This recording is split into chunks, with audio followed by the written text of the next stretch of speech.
William Lane Craig defends a version of the moral argument in deductive form. Now, many of the most popular moral arguments on offer today are in abductive form. That is, they reason that God is the best explanation for our moral experience. But Craig's version is a good one to summarize as an example of a moral argument because it's really clear and easy to follow. In his work, Craig argues from the objectivity of moral values and duties. The argument goes like this. Premise 1. If God does not exist, then objective moral values and duties do not exist. Premise 2. But objective moral values and duties do exist, and therefore God exists.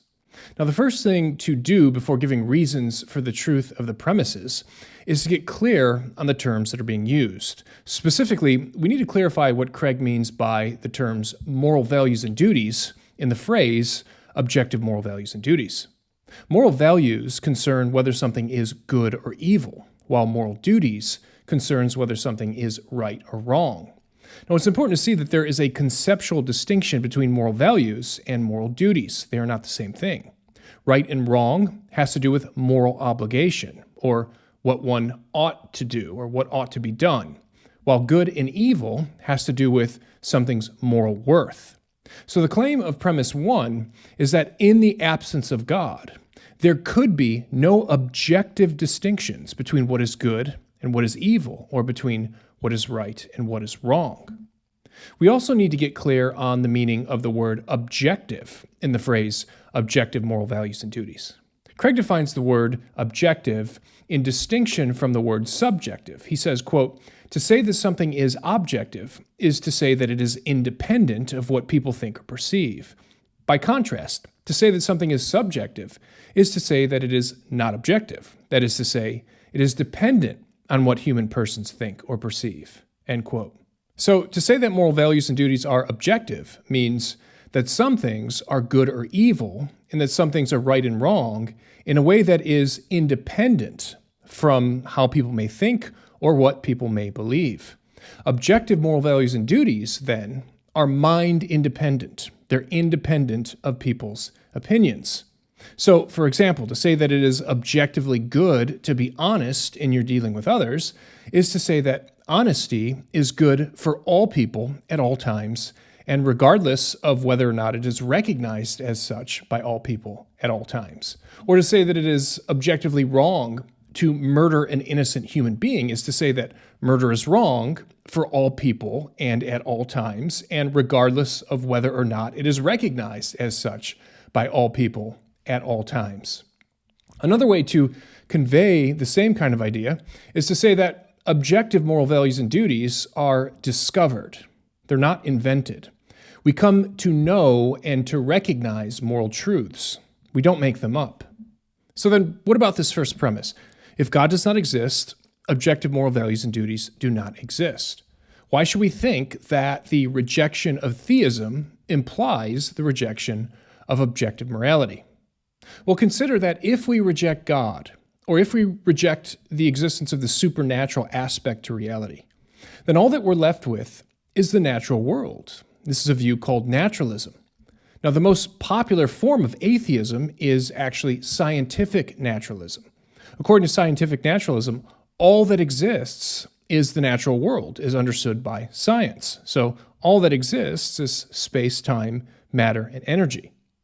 But if scientific naturalism is true, then at the fundamental level, human beings are nothing more than accidents of nature who happen to have evolved on a tiny speck of a planet in an otherwise massive and hostile universe that is utterly indifferent to our existence, and that is doomed to the silent darkness of heat death.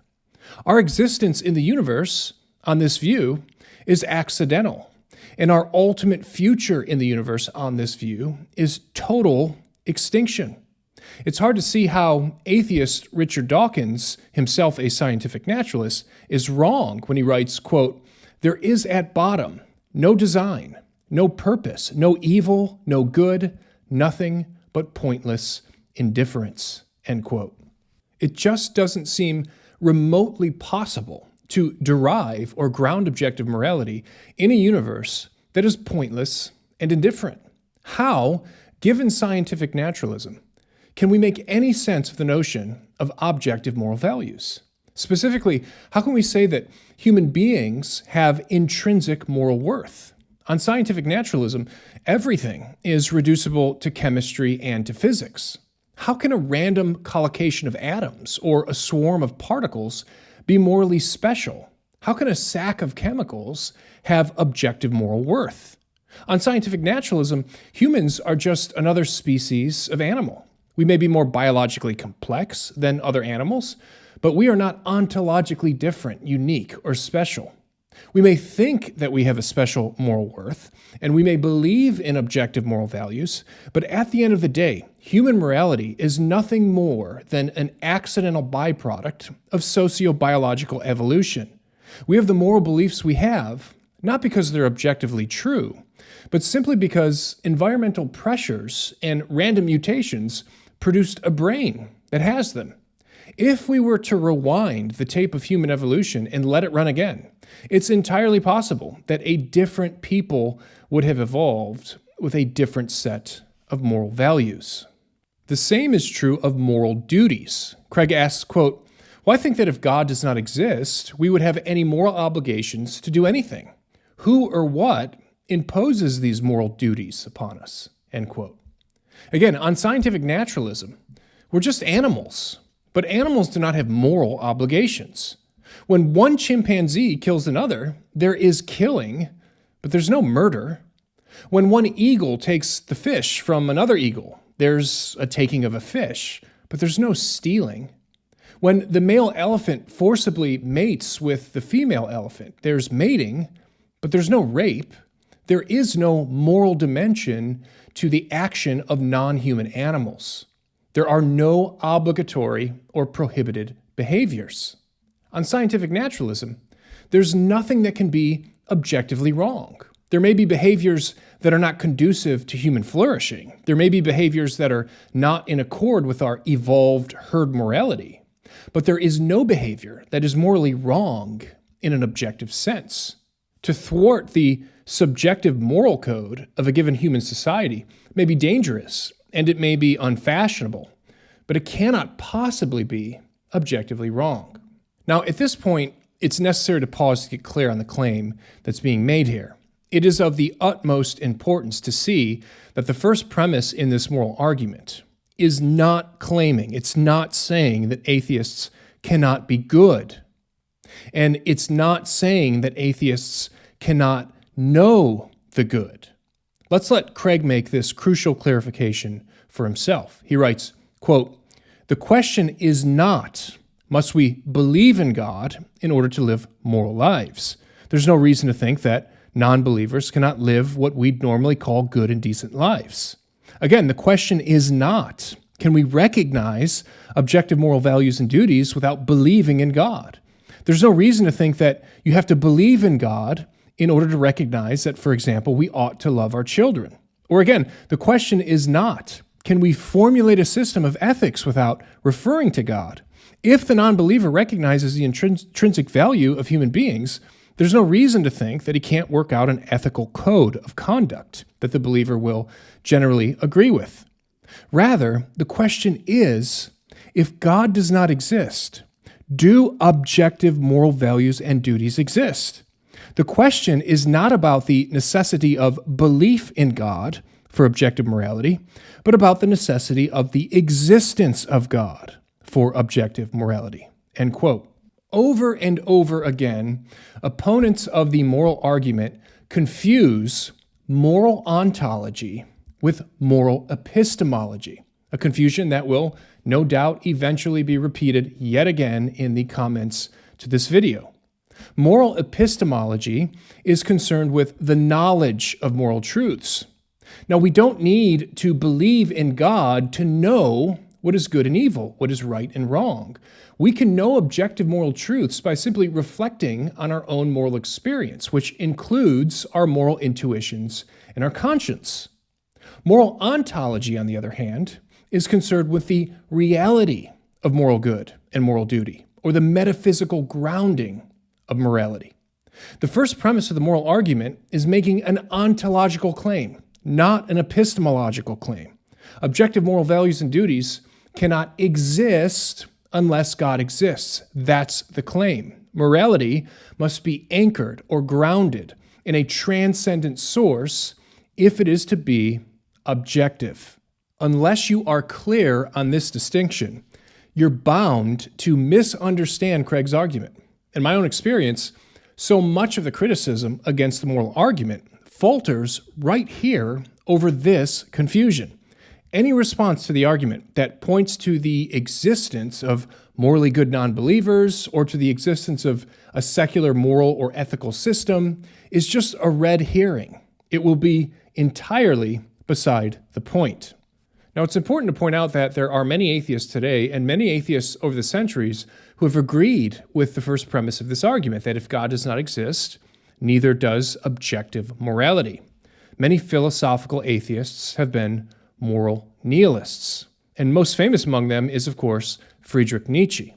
In his Twilight of the Idols, he writes, quote, "My demand upon the philosopher is known, that he take his stand beyond good and evil, and leave the illusion of moral judgment beneath himself. There are altogether no moral facts. Moral judgments agree with religious ones in believing in realities which are no realities. Moral judgments are therefore never to be taken literally. So understood, they always contain mere absurdity." End quote. The existentialist atheists of the early 20th century were especially clear on this point. Consider the words of Jean-Paul Sartre when he writes, quote, "The existentialist finds it extremely embarrassing that God does not exist, for there disappears with him all possibility of finding values in an intelligible heaven." End quote. Some, however, resist the first premise of the moral argument and argue that objective morality is possible in the absence of God. Secular humanists, for example, argue that we can develop an objective ethical system and moral code by grounding ethics in the idea of human flourishing. Now, basically, the thought is that whatever contributes to human flourishing is good, while whatever deters from human flourishing is bad. However, as many philosophers have pointed out, the secular humanistic ethical systems suffer from the problem of arbitrariness. Moral values and duties on this view are just arbitrarily selected and capriciously determined by the secular humanists. Craig explains the problem when he writes, quote, "Given atheism, why think that what is conducive to human flourishing is any more valuable than what is conducive to the flourishing of ants and mice? Why think that inflicting harm on another member of our species is wrong?" End quote. Again, the issue here is not over moral knowledge. Theists, of course, agree that human flourishing is good. The problem for the secular humanist is that on scientific naturalism, there just doesn't seem to be any way to equate the notion of human flourishing with that of objective moral goodness. Again, as Dawkins rightly pointed out, if the physical universe is all there is, and human existence is merely an accidental byproduct of physical events, then the universe is one of pitiless indifference. And I can see no way whatever to derive objective morality from an indifferent universe. Any attempt to do so seems to me to be a matter of wishful thinking and self-delusion. But what if we leave scientific naturalism behind and instead adopt an exotic form of naturalism? What if we broaden our ontology to allow for the existence of non-physical realities? Some have suggested that moral values possess a kind of separate and necessary existence in their own right within the natural world. And since they are not arbitrarily determined or created by humans and exist independently of human opinions, they can function as the objective ground for moral values and duties. Now, Craig calls this position atheistic moral Platonism, after the philosopher Plato, who held such a view, though Plato himself was not an atheist. Now, there are several serious problems with this position. First, the view just seems to be unintelligible. Craig asks, quote, "What does it mean to say, for example, that the moral value justice just exists? It's hard to make sense of this. It's easy to understand what it means to say that some person is just, but it's bewildering when someone says that in the absence of any people, justice itself exists, end quote. Second, atheistic moral Platonism does nothing to explain or ground moral duties. Even if these abstract and independent moral values existed, how could they possibly obligate me in any way? What authority would they have over my life? And finally, there's the problem of accounting on naturalism, how it is that humans have randomly evolved through a blind evolutionary process to be the kind of creatures that just so happen to correspond to this abstractly existing realm of moral values. This seems to be an utterly fantastic coincidence on naturalism and is much better explained on theism. But what if instead of grounding ethics in an abstractive and independent realm as Plato did, we instead ground morality in the nature of human beings, as Aristotle did? According to Aristotelian natural law theory, what is good and bad for humans is objectively determined by the mind-independent essence of humans as rational animals, and by the purpose, end, or goal of that essence. Although Aristotle was also not an atheist, he did not attempt to connect his ethical theory with God.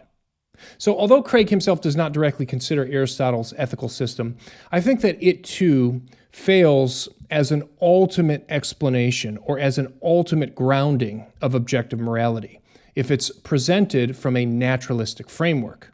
It seems to me that Aristotle's system provides a good way to discern what are the basic and objective moral values of human beings, and I agree that what is good and bad for us as humans is grounded in what we are, our essence, and what we are for, our end or our purpose.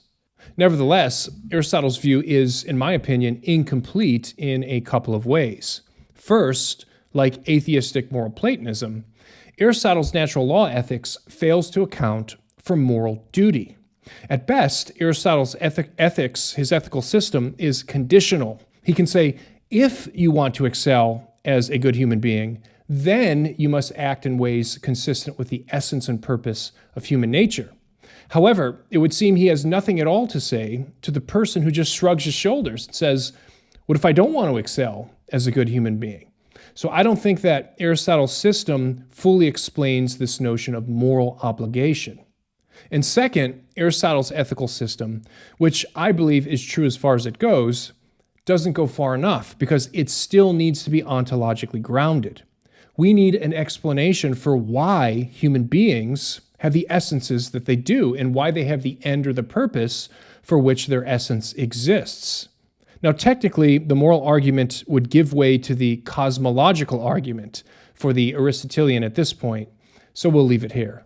All right, so premise one of Craig's moral argument, it seems to me, is a good one. Apart from some transcendent ground of morality, there just doesn't appear to be any cogent way to make sense of objective moral values and duties.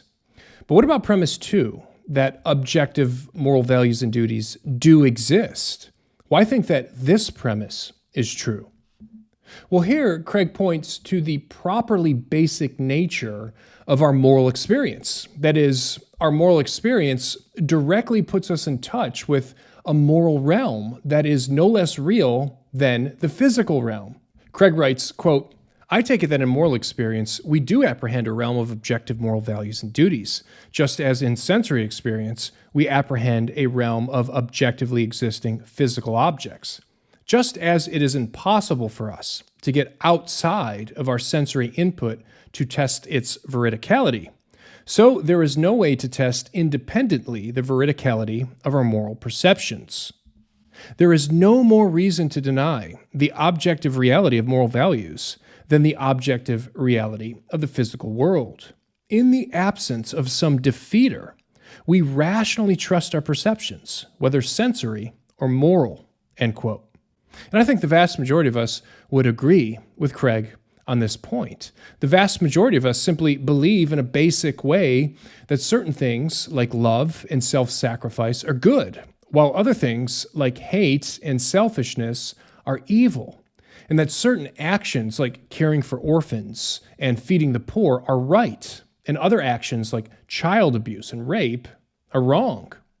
Even many philosophical atheists believe that our moral experience is a guide to objective truth about reality. Atheist philosopher Michael Ruse declares, quote, "The man who says that it is morally acceptable to rape little children is just as mistaken as the man who says that 2 + 2 = 5, end quote. Of course, this is not to say that there are not some among us who deny that they have any such moral experience. But such people are clearly morally handicapped and should not in any way call into question what the rest of us know to be true. The fact that some among us are morally blind does nothing whatever to challenge what the rest of us clearly see. Moreover, and again, for the vast majority of us, the deliverances of our moral experience are so strong that they will overcome whatever skeptical arguments can be marshaled to question them. As atheist philosopher Kai Nielsen has written, quote, "It is more reasonable to believe such elemental things," and here he's talking about wife beating and child abuse, "to be evil than to believe any skeptical theory that tells us we cannot know or reasonably believe any of these things to be evil. I firmly believe that this is bedrock and right, and that anyone who does not believe it cannot have probed deeply enough into the grounds of his moral beliefs," end quote. And as Craig himself concludes, quote, "I think that we are and should be more confident of the truth of premise 2, that objective moral values and duties do exist, than we are of the premises in any argument for moral nihilism. In light of the warrant conferred on 2 by our moral experience, arguments for moral nihilism will always include some premise which is less warranted than 2, and which is therefore to be denied," end quote. In order for it to be reasonable for us to doubt our moral experience, we will need an argument powerful enough to undermine our basic moral beliefs. One such attempt at undermining our basic moral beliefs is by means of what have come to be called evolutionary debunking arguments. Some believe that the sociobiological account of the origins of our moral beliefs is enough to undercut the veridicality of our moral experience. The problem is that evolution aims not at truth, but at survival, so that the moral beliefs that we hold have been selected for their survival value and not for their truth. Moral beliefs that have been shaped by evolution, therefore, should not be trusted. The problem with evolutionary debunking arguments is that they beg the question in favor of naturalism. In other words, they assume what they must demonstrate. All evolutionary arguments designed to cast doubt on our moral experience assume the truth of naturalism. They assume that theism is false. If naturalism is true, then evolution is indeed unguided and random. However, if naturalism is false, if God exists, then evolution may very well be guided and designed. So we should doubt the deliverances of our moral experience given evolution only if we have some independent reasons to think that naturalism is true and that theism is false. Moreover, those who appeal to evolution to cast doubt on the truth of our moral experience commit the genetic fallacy, which is the attempt to falsify a belief by explaining how that belief originated. The appeal to evolution against the truth of our belief in objective morality is fallacious because the truth of a belief is independent of how we came to hold that belief. Even if we have evolved and have come to gradually learn about objective morality over time, this would do nothing whatever to challenge the truth of that morality. In this sense, moral values and duties would be gradually discovered, but it doesn't mean that they would have been invented. Now, more often than not, evolutionary debunking arguments are aimed at undermining not the truth of our moral beliefs, but that of the rational justification for holding them. Again, the idea here is that since our beliefs have been shaped by evolution for their survival value and not for their truth, we should not have any confidence in them. We shouldn't trust them. But this objective, in addition to begging the question, is self-defeating, because if unguided evolution gives us reason to distrust our moral beliefs, it also gives us reason to distrust all of our beliefs, including our belief in unguided evolution. as Craig explains, quote, "Given the truth of naturalism, all our beliefs, not just our moral beliefs, are the result of evolution and social conditioning. Thus, the evolutionary account leads to skepticism about knowledge in general. But this is self-defeating because then we should be skeptical of the evolutionary account itself, since it too is the product of evolution and social conditioning. The objection, therefore, undermines itself." End quote.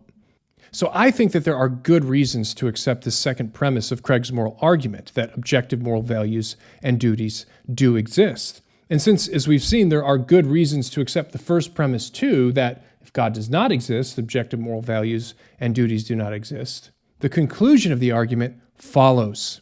Therefore, God exists.